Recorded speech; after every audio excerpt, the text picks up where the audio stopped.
మాతృదేవోభవ, పితృదేవోభవ.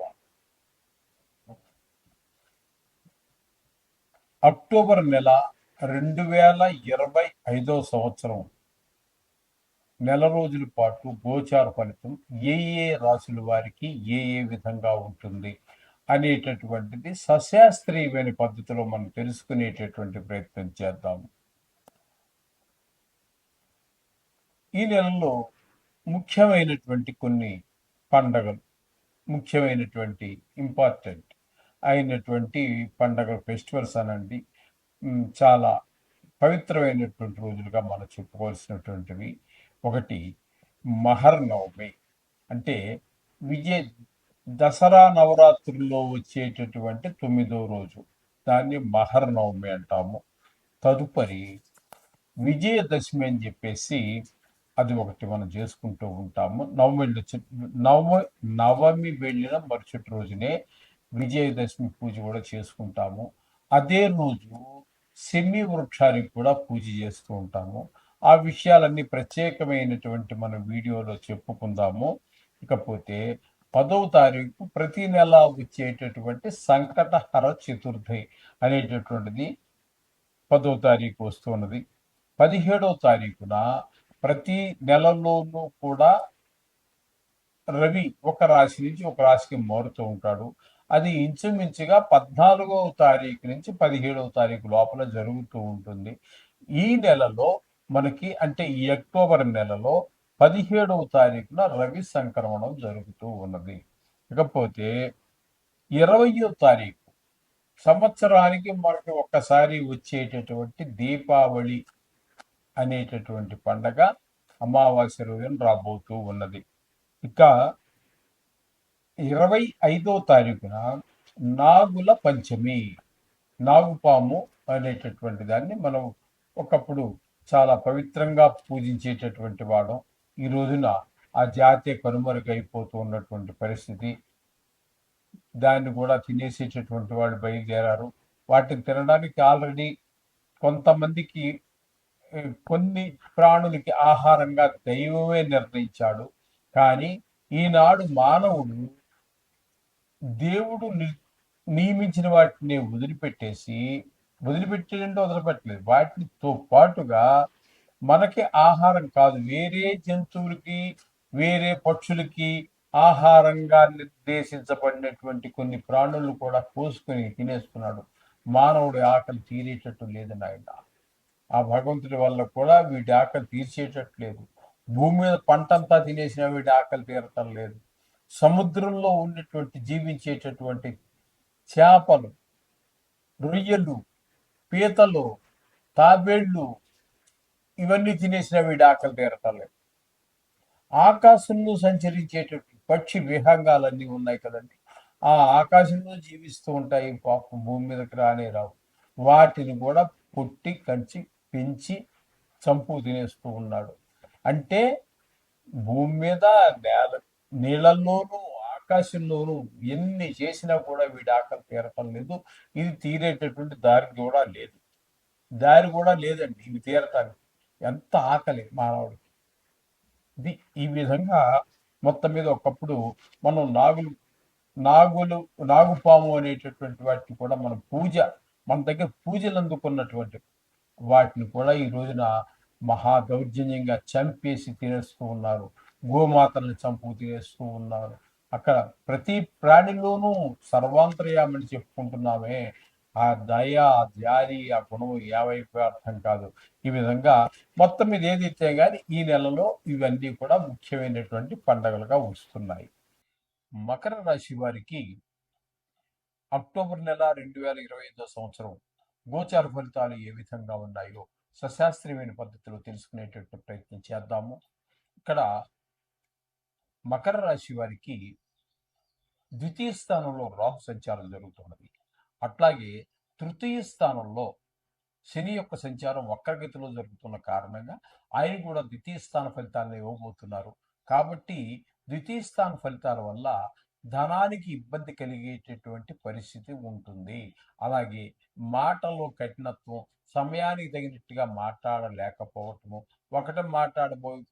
ఒకటి మాట్లాడబోయి మరొకటి మాట్లాడటం, తద్వారా కొన్ని చికాకులు కలగటము, అలాగే కుటుంబంలో ఆహ్లాదకరమైనటువంటి పరిస్థితి లేకపోవటము, ఇవన్నీ జరిగేటువంటి అవకాశం మనకు స్పష్టంగా రెండు గ్రహాలు పోటీపడి ఈ విధమైన ఫలితాలని కలిగిస్తున్నారు. ఎవరు? రాహు, శనిని.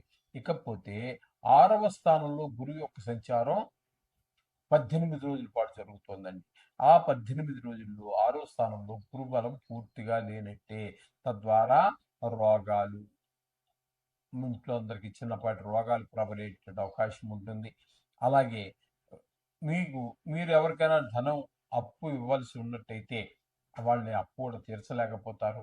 లేదు, మీరు అప్పు కోసం ప్రయత్నం చేస్తున్నారు, ఆ అప్పు కూడా మీకు ఈ కాలంలో పుట్టేటటువంటి అప్పు దొరికేటటువంటి అవకాశం లేదు. అది ప్రభుత్వ రంగ బ్యాంకు కావచ్చు, మరొకటి కావచ్చు. దొరికినా కూడా ఎందులో కూడా ఇబ్బందులు ఉంటాయి. ఎక్కువ వడ్డీ అనో, లేకపోతే ఏదో మీరు నగర నట్టరో, లేకపోతే ఇల్లు ఏదో పెట్టడం, ఇట్లాంటి ఇబ్బందులు చాలా కనబడుతూ ఉంటాయి ఆ రుణాల విషయంలో. ఈ విధమైనటువంటి పరిస్థితి అంతా కూడా మనకి 6వ స్థానంలో గురు సంచారం వల్ల జరుగుతోంది.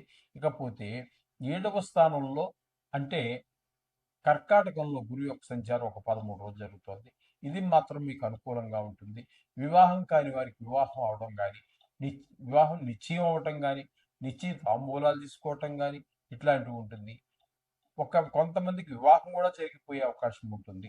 ఇకపోతే వివాహం అయినటువంటి వారి మధ్యన, భార్యాభర్తల మధ్యన అన్యోన్యత బాగా పెరిగేటువంటి అవకాశం కనబడుతుంది.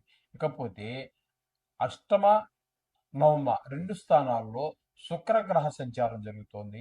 2 స్థానాలలోనూ కూడా శుక్ర భగవాను యొక్క అనుగ్రహం బాగానే ఉంటుందండి.